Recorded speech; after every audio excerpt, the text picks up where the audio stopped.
There's a lot of books out there on the electric guitar, but there's a new kid on the block about guitar wiring. And in today's video, we're going to take a look at complete guitar wiring from Gerry Haze. Hey guys, if you value and appreciate the information that I share here on my Highline Guitars YouTube channel, consider supporting my channel by visiting eguitarplans.com and purchasing a plan for either building a guitar or one of the tools that you can use to build a guitar. And if you would like to help support the channel but want something more tangible, you can purchase a t-shirt from my merch shelf down below. Either way, there's links in the description. About a month ago, I saw an ad on social media for this new book, Complete Guitar Wiring by Gerry Haze. And as soon as I saw it, I thought, I've got to get a copy of this and check it out myself. And the reason for that was because I've seen some examples of Gerry's work also advertised online. He's written a number of books on the subject of guitar repairs. In fact, one that I've seen advertised quite a bit is his series called Sketchy Setups. And what really has attracted me to this work is the quality of the information and how he presents it. He does a lot of really nice graphics and nice photography, which helps to explain subjects which are usually pretty complicated to understand. Now, I've never actually purchased any of his Sketchy Setups books before because I don't do guitar repairs. I only build new guitars. But when I saw this book, I thought this might be the ticket to helping me to perhaps explore some more exotic wiring possibilities in some of my future guitar builds. So I purchased the book and it arrived last week. And what I'm going to do now is I'm going to invite you along as I thumb through this book, and we're going to take a look at it in a little closer detail. If you purchase the printed book, it comes in soft cover. More about that in a minute. But you can also get a PDF form so that you can have it available on a tablet, which is kind of a nice feature if you're going to be constantly referring to the information. So let's take a look inside. One of the things I noticed right off the bat was the foreword is written by none other than Dan Erlewine, the legendary guitar repairman at StewMac. So that says something. And as I thumb through this book, the first chapter that I came to was theory.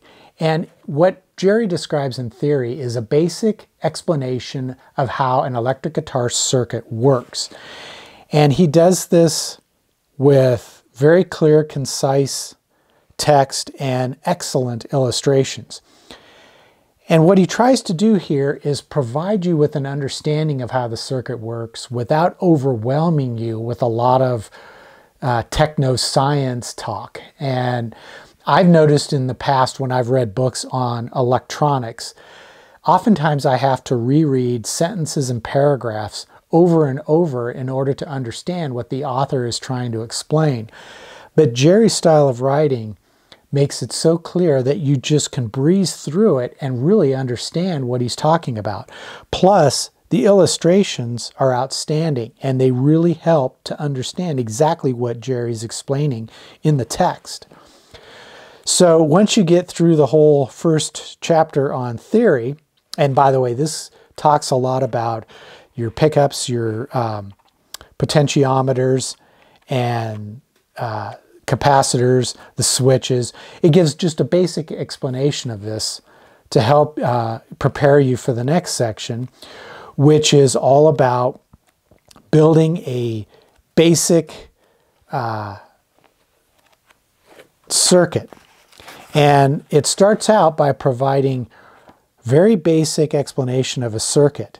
And then as he moves through this chapter, he adds components to that circuit and explains how the addition of those components affect the outgoing signal.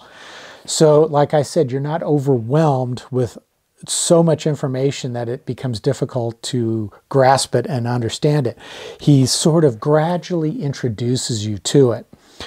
Then in chapter 2, he talks about the electric guitar itself, pickups, choosing pickups, how to install them, modifying the body if necessary. And as you kind of thumb through here, you can see he's talking about all manner of different types of pickups. So he doesn't leave anything, unchecked. He's got everything pretty well covered. And then he explains how to use templates, selecting the right type of router bit to route the template, route the pockets that you're going to need to install the pickups. The setup of the pickups, how deep to place them into the body, how to adjust the pull pieces, and then set the string height over the pickups and the effect that all that has on the outgoing signal. He talks about grounding bridges and how to wire up your pots. One thing that he mentioned, and this is one of the first things I checked in this book, was his perspective on ground loops. And I had done a video recently where I talked about ground loops, and a lot of people called me out about my perspective on ground loops. And he addresses that controversy. And he discusses it in detail, but there's a sentence in here that I wanted to read to you, which was something I wish I had thought about when I made my video. He said, essentially, these internal wiring loops already exist in a vast numbers, and we don't experience a corresponding number of problems. So in other words, a lot of the guitars that have been manufactured and put out there on the market have ground loops, or what can be described as ground loops, already in them. Yet we're not seeing an enormous number of ground loop problems. So that tells you ground loops may not be an issue in a passive electric guitar. So he addresses that. When I read that, that gave me the confidence that Gerry really knows what he's talking about. So continuing on, he also will carry that same approach over to explaining the guitar circuit in an acoustic guitar. And he explains how to choose the right type of pickups, how to install them and wire them up, and set them up as well. So that's covered. Now, one thing I should mention, Gerry says early on in the book, if you're, wherever you read the word guitar, you can substitute bass, because this book can be used both for understanding and wiring electric guitars as well as bass guitars. So for those of you out there who will be wondering, what about bass guitars? How come we never get any respect? It's covered in here, so don't worry about that. Now, once we get through the acoustic guitar section, we then head into the actual wiring itself. And what he's talking about here is how you wire the circuit, how you physically wire it into your guitar. And he's going to explain the tools that you're going to need, and most of all, the materials, and he's going to explain how you wire both modern style wiring as well as vintage style wiring. So he's got all those bases covered. But then he's going to teach you how to solder, how to create a proper solder joint. So if you've never turned on a soldering iron before, this chapter is going to help you to understand the proper way to do it. And even if you have been wiring guitars for many years, reading through this may help you to improve your technique. So then we get through this whole section on wiring, and he's going to explain, with these outstanding graphics, how you connect, how you wire together your pots, how you wire it to the switch. And this is going to help explain a lot of the schematics that you've looked at, that you've probably scratched your head and thought, what am I looking at here? Well, this is going to explain what's going on in those schematics so that you can actually wire them up properly. So as you can see, it's even, includes wiring up vintage wire to your jack and so on. Again, really outstanding graphics to help explain it. Very clear, concise, entertaining text to help you understand fully what's going on. Chapter 5 is going to be really popular. It's all about troubleshooting. And what he talks about in here is the common problems that affect guitarists. When you notice a guitar isn't sounding right, this chapter is going to help you to identify those problems and the techniques that are used to identify those problems, which includes the use of a multimeter and how you use the multimeter to identify problems. And I think once you get through this chapter, you know, one of the problems with repairing guitars is oftentimes the electrical issues that we run into may seem confusing and difficult to identify and understand. But once you've gotten through this chapter and have an understanding of the process necessary for troubleshooting, you'll find it's a lot easier to identify the problems and fix them yourself instead of having to go to an online forum, post your question, and then get 50 different answers. So that's going to help save a lot of time and clear up a lot of those issues that folks run into. And as you can see here, he also talks about shielding, which is one that comes up all the time. So excellent information, very well presented. And then when we get to page 200 right here, that's the beginning of 100 pages of wiring schematics.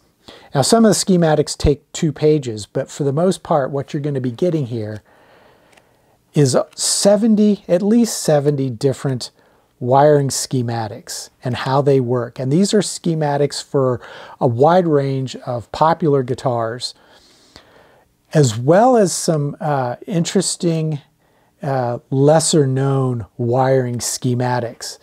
And you know, as a guitar builder, I have always believed in providing guitars with basic wiring: a volume pot, a tone pot, and a selector switch, and nothing else. You know, my feeling is if a customer wants something really unique like phase switching or coil splitting, that sort of thing, they can make those modifications themselves. And I provide the guitar in such a way that they can do that. But after looking through this book and all the different schematics that are available and the cool options that are possible, I'm now inspired to reconsider my approach and maybe start offering guitars with some interesting and unique electrical options. You know, different switching options, different types of pots, you know, push pulls for phase switching and coil splitting. I've done all that before, but I never offered it in guitars that I was selling. So I think that this is going to be, I'm definitely inspired to want to give some of these options, these different schematics, a try and see what happens. But as you can see, there's a ton of different schematics in here, and they're all so concisely illustrated. They're just really easy to follow. And then chapter 7 is all about modifications. You know, so if you've been thinking about different types of ways of wiring your tone pots, different kinds of switches, and different you know, coil splitting and different kinds of push-pull options, all sorts of, you know, series, parallel, reverse phases, you know, all this type of stuff. He's got it covered in here and very clearly explained, as I keep saying. And of course all the schematics to help support these different types of modifications. And that's, you know, this is really a chapter that's gonna inspire me to do some really creative stuff in the future. So that's pretty cool. And then we get to the appendix, and the appendix is going to get dog-eared for sure, because it explains all the different kinds of pots, all the different types of switches, how they're wired. And so if you've ever had this idea in your head of how you want to wire a guitar, this chapter is going to help you to figure out ways to do the switching, all the different types, you know, rotary switches and how those work. I recently built a guitar where I used a 6-way rotary switch, and I had to purchase a schematic because I wasn't really sure how to wire it. If I had this book, I think I could have figured it out on my own. So that was pretty cool. Different kinds of jacks and how those work and how they're wired.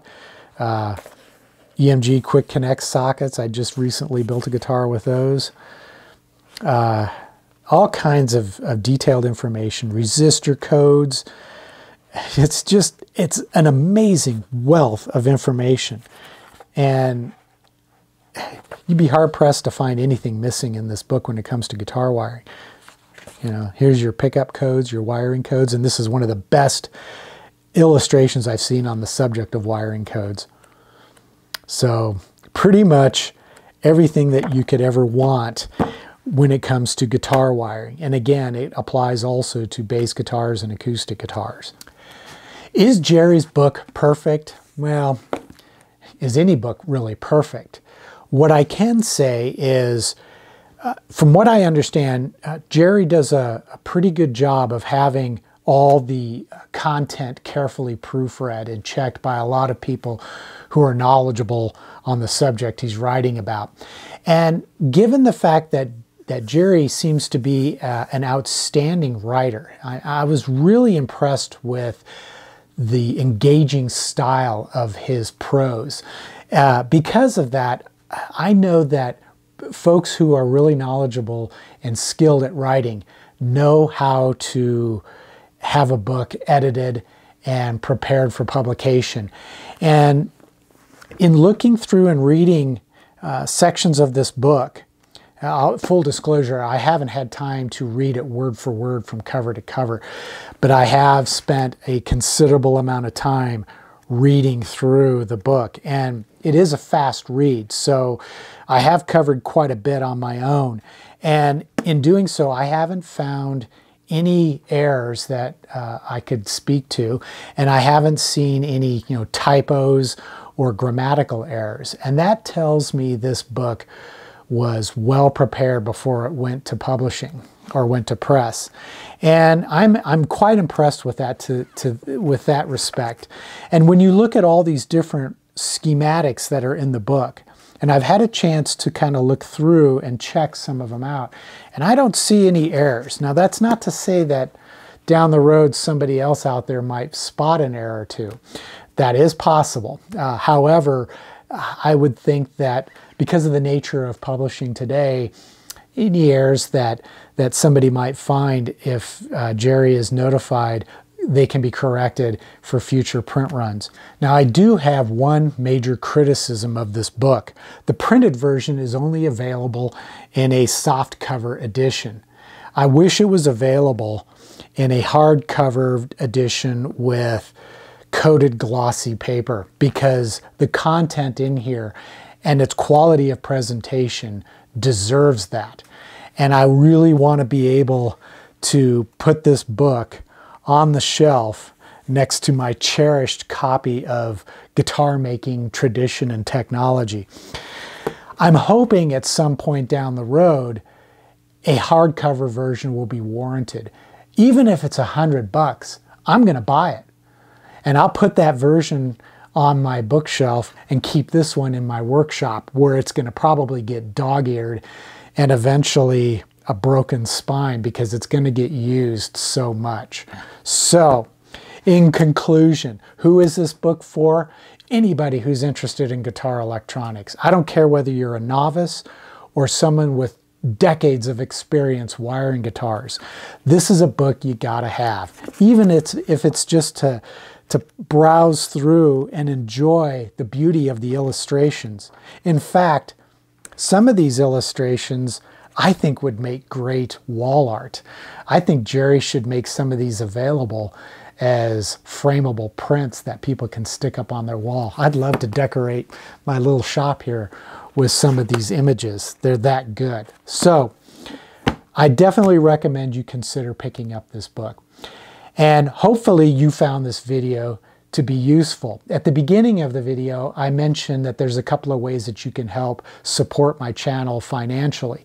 If you would like to support my channel but don't want to spend any money at all, please consider clicking that thumbs up button. That always helps. And as always, Take care, stay safe, and I'll see you in the next episode.